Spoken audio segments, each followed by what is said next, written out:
مسلمانوں کی تباہی کے اسباب اور تدارک۔ شیخ الہند حضرت مولانا محمود حسن دیوبندی نور اللہ مرقدہ نے مالٹا کی جیل سے واپسی کے بعد دارالعلوم دیوبند میں علماء کے مجمع سے خطاب کرتے ہوئے فرمایا تھا کہ میں نے جہاں تک جیل کی تنہائیوں میں اس پر غور کیا کہ پوری دنیا میں مسلمان دینی اور دنیاوی حیثیت سے کیوں تباہ و برباد ہو رہے ہیں، تو اس کے دو سبب معلوم ہوئے۔ ایک، قرآن مجید کو چھوڑ دینا،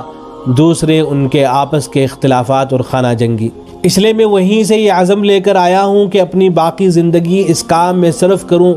کہ قرآن مجید کو لفظاً اور معناً عام کیا جائے۔ بچوں کے لیے منظم مکاتب بستی بستی میں قائم کیے جائیں، بڑوں کو عوامی درس قرآن کی صورت میں اس کے معانی سے روشناس کرایا جائے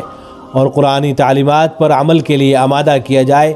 اور مسلمانوں کے باہمی اختلافات کو کسی قیمت پر برداشت نہ کیا جائے۔